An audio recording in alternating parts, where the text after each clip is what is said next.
అందరికీ నమస్కారం. శశిరేఖాస్ kitchen and crafts ఛానల్కి స్వాగతం. ఈరోజు నేను పాకం పూరీలు తయారు చేస్తున్నాను. వీటిని స్వీట్ పూరీ అని కూడా అనొచ్చు. ఇవి భలే టేస్టీగా ఉంటాయండి. తప్పకుండా ట్రై చేయండి.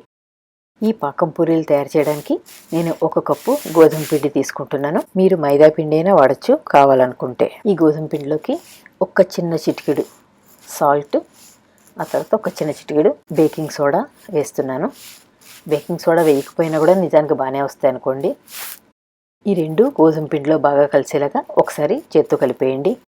ఇప్పుడు దీంట్లో 2 టేబుల్ స్పూన్స్ నెయ్యి వేస్తున్నాను నేను. మీరు నూనెన్నా వేసుకోవచ్చు, కానీ నెయ్యి వేసుకుంటే పూరీలు తినేటప్పుడు చాలా మంచి టేస్ట్ వస్తాయి. ఈ నెయ్యి అంతా పిండికి పట్టేటట్టుగా బాగా కలిపేయండి ఒకసారి. ఈ పిండి అంతా బాగా కలిపేశాక ఒకసారి చేత్తో కొంత పిండి తీసుకుని ఇలా నొక్కి చూడండి. అది ఇలా ఉండలాగా అయితే మనం వేసిన నెయ్యి కానీ నూనె కానీ సరిపోయిందన్నమాట. ఇప్పుడు దీంట్లో కొద్దిగా నీళ్లు పోసుకుంటూ చపాతీ పిండి కన్నా ఇంకొద్దిగా గట్టిగా వచ్చేలాగా పిండి కలపండి. ఇప్పుడు ఈ పిండి మీద మూత పెట్టి కొంచెం సేపు అలా ఉంచండి. ఈలోగా మనం బెల్లం పాకం తయారు చేసుకుందాం. ఇక్కడ బెల్లాన్ని నేను 1 కప్పుకి కొంచెం తక్కువగా తీసుకుంటున్నాను. అంటే సుమారుగా 3/4 కప్పు తీసుకుంటున్నాను అనమాట. ఈ బెల్లాన్ని ఒక ప్యాన్లోకి తీసుకుని దాంట్లోకి ఒక 1/2 కప్పు నీళ్లు పోసి వేడి చేస్తున్నాను. ఈ బెల్లం అంతా నీళ్ళలో కలిసేలాగా ఒకసారి బాగా కలిపేయండి. ఇప్పుడు దీన్ని లో మీడియం ఫ్లేమ్లో ఉడికిస్తూ ఉంటే సన్నటి తీగపాకం వస్తుంది, లేదా ఇలా జిగురుగా వచ్చినా కూడా సరిపోతుంది అనమాట. అప్పటికప్పుడు చితకొట్టిన యాలక్కాయలు 1/2 టీ స్పూన్ వేస్తున్నాను. శ్రావణ మాసం వస్తుంది కాబట్టి అమ్మవారికి నైవేద్యం పెట్టుకోవడానికి సింపుల్గా అయిపోయే ఒక రెసిపీ ఇది.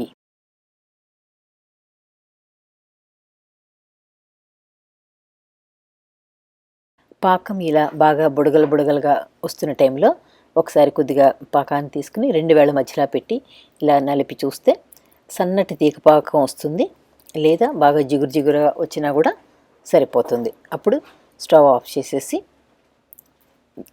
పాకాన్ని పక్కన పెట్టండి. పాకం చల్లారాక ఇంత పలుచగా కనిపించదు, కొద్దిగా చిక్కపడినట్టుగా ఉంటుంది. ఇప్పుడు పూరీలు ఒత్తుకుందాము.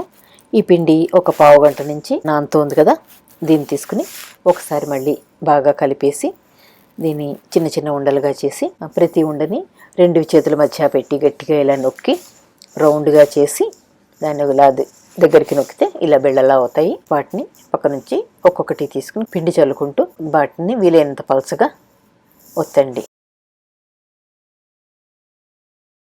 కొద్దిగా పిండి చల్లుకుంటూ వీలైనంత పల్చగా వీలైనంత రౌండ్గా ఒత్తుకోండి పూరీల్ని. మామూలుగా పూరీ కూర అయితే ఎలా వచ్చినా పర్వాలేదు, కానీ ఇది స్వీట్ పూరీలు కదా, కొంచెం అన్నీ ఒకే షేప్లో వస్తే బాగుంటుందని ఒక డబ్బా మూతతోటి రౌండ్గా చేస్తున్నాను. సో ఇప్పుడు ఇవన్నీ కూడా ఒకే సైజులో ఒకే షేప్లో వస్తాయి అన్నమాట. అందుకోసమే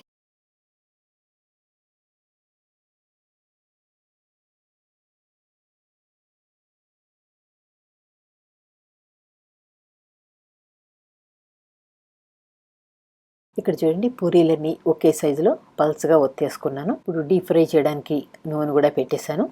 నూనె మీడియం ఫ్లేమ్లో కాగుతోంది. ఇప్పుడు ఒక చిన్న ముక్క దాంట్లో వేసి చూస్తే నూనె కూడా కాగిపోయింది. ఇప్పుడు దీన్ని లో మీడియం ఫ్లేమ్లోకి తగ్గిస్తున్నాను. తగ్గించి ఒక్కొక్క పూరియే దాంట్లో వేసుకుని తీస్తున్నాను. హైలో పెట్టారంటే వెంటనే ఎరుపు వచ్చేస్తాయి, కానీ లోపల వేగదు. అప్పుడు మనం పాకం పూరీలు మనవి క్రిస్పీగా ఉండవు అనమాట. అందుకని కొంచెం లో మీడియం ఫ్లేమ్లో పెట్టుకుని అటు ఇటు తిప్పుతూ వేయించుకుంటే చక్కగా ఎర్రగా కాలుతాయి అన్నమాట. ఇప్పుడు ఈ వేగిపోయిన పూరీని నూనెంతా ఓడ్చేసి తీసి ఆ వేడి మీదే పాకంలో వేసేయండి. పాకం ఇందకటికన్నా కొంచెం చిక్కగా ఉంది, చూసారు కదా. ఇదిగో కొద్దిగా తీగ పాకంలాగా కూడా వచ్చింది. ఇప్పుడు వేడి పూరీని తీసుకెళ్ళి దాంట్లో వేసేసి ఒకసారి పాకం దానికి పట్టేలాగా ఒకసారి స్పూన్తో అటు ఇటు కదిపి అప్పుడు పాకం నుంచి తీసేసి పాకం అంతా ఓడ్చేసి తీసి ఇంకొక ప్లేట్లోకి తీసేసుకోండి.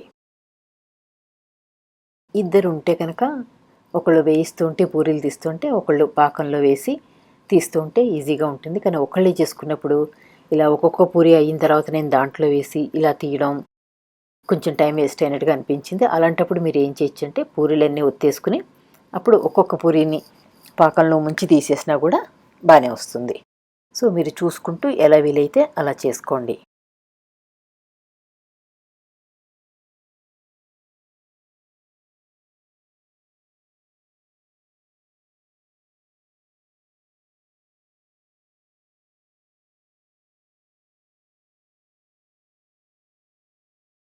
పూరీలన్నీ చేయడం అయిపోయాక ఒక ప్లేట్లోకి ఈ పూరీలన్నింటినీ అందంగా అరేంజ్ చేసుకోండి. ఈ పూరీలు కరకరలాడుతూ తీయగా 2-3 వారాల వరకు కూడా నిలవ ఉంటాయి. ఇవండి ఈరోజు నేను చేసిన పాకం పూరీలు. బాగున్నాయి కదా? మీకు కూడా నచ్చితే కనుక ఒక లైక్ ఇవ్వండి. అలాగే నా ఛానల్కి సబ్స్క్రైబ్ చేసుకోండి మీరు కొత్తగా చూస్తున్న వాళ్ళైతే కనుక.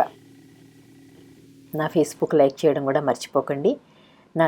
నా ఇంగ్లీష్ ఛానల్లో కూడా మంచి రెసిపీలు ఉన్నాయి.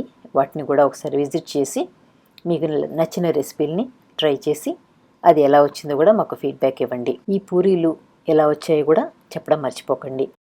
మీ ఫీడ్బ్యాక్ వలన తప్పుల్ని సరిచేసుకుని ఇంకా బెటర్ వీడియోలు తయారు చేయడం కోసం ప్రయత్నిస్తాను. కాబట్టి దయచేసి మీ ఫీడ్బ్యాక్ ఇవ్వడం మర్చిపోకండి.